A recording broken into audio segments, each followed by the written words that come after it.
இந்திய கிரிக்கெட் ரசிகர்கள் ஆவலோட எதிர்பார்த்து காத்துட்டு இருந்த ஆசிய கோப்பை கிரிக்கெட் தொடர் தொடங்கியாச்சு. இந்தியா தன்னோட முதல் போட்டியில ஐக்கிய அரபு அமீரகத்தை எதிர்த்து புதன்கிழமை பலப்பரீட்சை நடத்த இருக்காங்க. இதுல இந்தியாவோட பிளேயிங் 11 என்னவா இருக்கும் அப்படிங்கிற கன்ஃபியூஷன் இப்போ வரைக்கும் தொடர்ந்துட்டு இருக்கு. ஏன்னா இந்தியாவோட பிளேயிங் 11 பற்றி கேப்டனான சூரியகுமார் யாதவ் கிட்ட கேள்வி எழுப்பப்படும் போது அவரும் தெளிவான எந்த ஒரு பதிலையும் கொடுக்கல.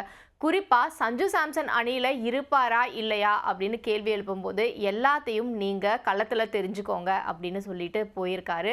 இதனாலேயே இன்னும் இந்திய அணி பிளேயிங் 11 சூஸ் பண்ணலையோ அப்படிங்கிற ஒரு சந்தேகம் எழுந்திருக்கு. இதற்கு பின்னணி காரணம் என்ன? ஒருவேளை இந்திய அணியோட பிளேயிங் 11 ஒரு மிகப்பெரிய மாற்றத்தை நம்ம எதிர்பார்க்கலாமா? அப்படி இருந்தால் அந்த மாற்றம் என்னவா இருக்கும் அப்படிங்கிறதான் இப்போ நம்ம பார்க்க போகிறோம். இந்தியாவை பொறுத்த வரைக்கும் பார்த்தோம் அப்படின்னா இப்போ வரைக்கும் ஓப்பனிங் பேட்ஸ்மேன் யார் களமிறங்க போகிறாங்க அப்படிங்கிறதே ஒரு மிகப்பெரிய கேள்விக்குறியான விஷயமாக தான் இருக்குது.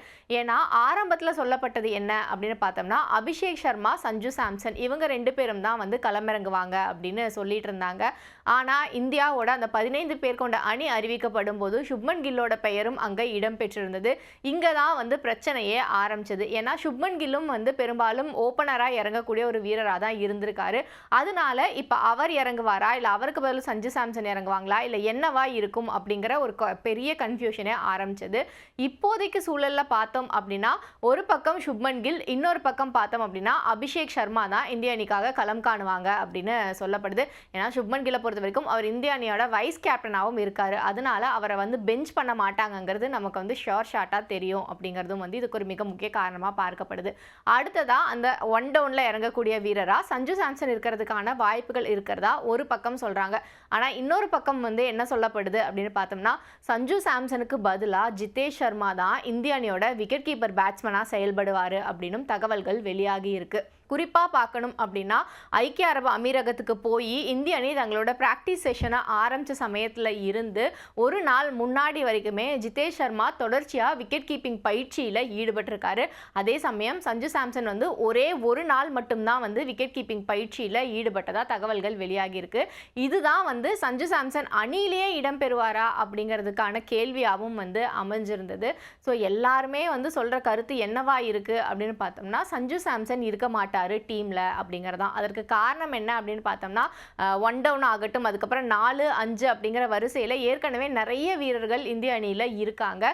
குறிப்பாக சொல்லணும் அப்படின்னா கேப்டனான சூரியகுமார் யாதவ், அதற்கப்புறமா பார்த்தோம்னா திலக் வர்மா, ஹர்திக் பாண்டியா இவங்க 3 பேருமே இருக்காங்க. ஸோ இவங்க தான் அந்த டாப் 5க்குள்ளே இருப்பாங்க அப்படின்னு சொல்லப்படுது. ஸோ 6வது வீரராக ஜிதேஷ் சர்மாவை களமிறக்கி ஒரு ஃபினிஷர் ரோல் மாதிரி அவருக்கு கொடுக்கலாம் அப்படின்னு திட்டமிட்டு இருக்கிறதா தகவல்கள் வெளியாகி இருக்கு. ஏன்னா அவர் ஆர்சிபி அணிக்கு ஐபிஎல்ல விளையாடினாரு. ஒரு இக்கட்டான சூழல்ல ரொம்பவே ஒரு முக்கியமான போட்டி, அதாவது லக்னோ சூப்பர் ஜெயின்ஸ்க்கு எதிரான போட்டி. அந்த போட்டியில ஜெயிச்சே ஆகணும். ஒரு இமாலய ஸ்கோரை துரத்துனாங்க. அந்த போட்டியில தான் ரிஷப் பண்ட் ஒரு சதம்லாம் விளாசியிருந்தாரு. இருந்தாலும் ஜிதேஷ் சர்மா தன்னோட முயற்சியை கைவிடாம களத்துல கடைசி வரைக்கும் நின்று விளையாடி அந்த டீமுக்கு ஜெயிச்சு கொடுத்தாரு. இது இந்திய அணிக்கு அவர் தேர்வு செய்யப்படுறதுக்கும் ஒரு மிக முக்கிய காரணம் அப்படின்னு சொல்லப்படுது. ஏன்னா இந்தியன் டீமை பொறுத்த வரைக்கும் ஃபினிஷருக்கான தேடல் தொடர்ச்சியா இருந்துட்டே இருக்கு. ஒருவேளை ஜிதேஷ் சர்மாவை தொடர்ச்சியாக ட்ரெயின் பண்ணால் அவர் அந்த ஃபினிஷிங் ரோலை ப்ளே பண்ணுவார் அப்படிங்கிற ஒரு நம்பிக்கை கௌதம் கம்பீருக்கு இருக்கிறதா சொல்லப்படுது.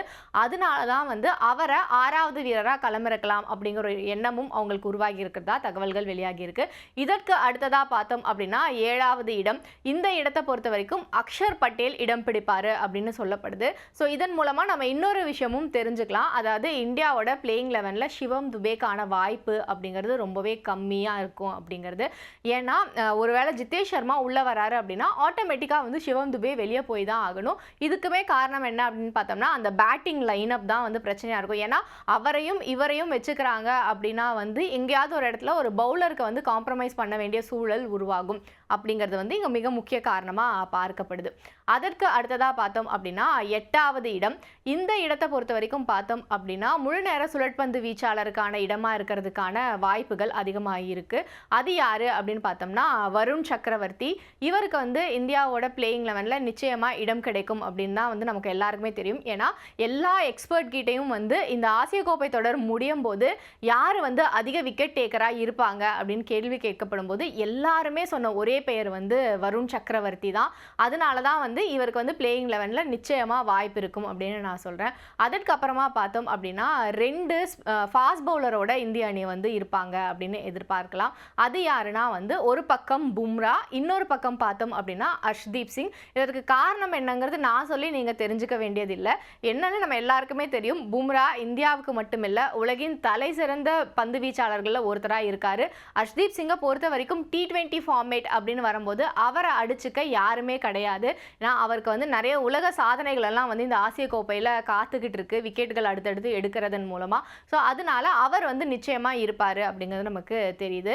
இன்னும் ஒரே ஒரு இடம் மட்டும் நான் வந்து காலி வச்சுருக்கேன். இந்த இடம் தான் வந்துட்டு யார் வந்து டீமுக்குள்ளே இருக்க போகிறாங்க, எந்த மாதிரியான காம்பினேஷனில் இந்திய அணி விளையாட போகிறாங்க அப்படிங்கிறத முடிவு பண்ணக்கூடியதாக இருக்கும். அதாவது 2 முழு நேர ஸ்பின்னரோட போக போகிறாங்களா, இல்லை 3 முழு நேர வேகப்பந்து வீச்சாளர்களோட போக போகிறாங்களா, இல்லை எதுக்கும் அடிஷ்னலாக இன்னொருத்தர் இருக்கட்டுமே அப்படின்னு இன்னொரு பேட்ஸ்மேனை வந்து எடுக்கலாம் அப்படிங்கிறத கௌதம் கம்பீர் முடிவு பண்ணுவாரா அப்படிங்கிறது. ஸோ கிட்டத்தட்ட 10 வீரர்கள் வந்து இவங்களாக தான் இருப்பாங்க. இன்னும் அந்த 11வது வீரர் யாராக இருப்பார் அப்படிங்கிறது தான் இப்போதைக்கு இந்த டீமில் இருக்கிற ஒரு மிகப்பெரிய ட்விஸ்ட்டாக பார்க்கப்படுது. இதை தாண்டி இன்னும் நம்ம வந்து கூர்ந்து கவனிக்கணும் அப்படின்னா நிறைய பேர் வந்து சஞ்சு சாம்சனுக்கு நிச்சயமாக அணியில் வாய்ப்பு கொடுக்கணும் அப்படின்னு தொடர்ச்சியாக சொல்லிக்கிட்டு இருக்காங்க. ஏன்னா சஞ்சு சாம்சன் மாதிரியான ஒரு பிளேயரை எடுத்துட்டு நீங்கள் பிளேயிங் 11ல் அவருக்கு வாய்ப்பு கொடுக்காம போகிறதுக்கு அவரை நீங்கள் எடுக்காமையே இருக்கலாமே அப்படின்னு நிறைய பேர் சொல்கிறாங்க. குறிப்பாக ரவி சாஸ்திரி வந்து ஒரு விஷயத்த அண்மையில் சொல்லியிருந்தாங்க. சஞ்சு சாம்சன் இப்போ எப்படி இருக்காரோ அவரை அப்படியே விட்டுடுங்க, அவர் எந்த டிஸ்டர்பும் பண்ணாதீங்க அப்படின்னு. அதாவது அவருக்கு வந்து ஓப்பனிங்கில் தான் இப்போ தொடர்ச்சியாக களமிறங்கிட்டு இருக்காரு. ஸோ அதே மாதிரி அவரை ஓப்பனிங்லேயே களமிறக்க வைங்க, எந்த மாற்றங்களையும் பண்ணாதீங்க அப்படிங்கிறது தான் அவர் சொன்ன ஒரு டோனாக பார்க்கப்படுது.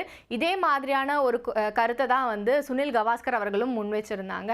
ஸோ இப்படி எல்லாம் இருக்கும்போது சஞ்சு சாம்சனுக்கான வாய்ப்பு அப்படிங்கிறது நிராகரிக்கப்பட்டால் அதற்கு பின்னணியில் என்ன காரணம் இருக்கும் அப்படின்னு பார்த்தோம்னா பெரும்பாலும் அதற்கு பின்னணியில் இருக்கக்கூடிய காரணம் சுப்மன் கில்லோட வருகையாக தான் இருக்கும் அப்படின்னு பொதுவான கருத்து ஒன்று நிலவுது.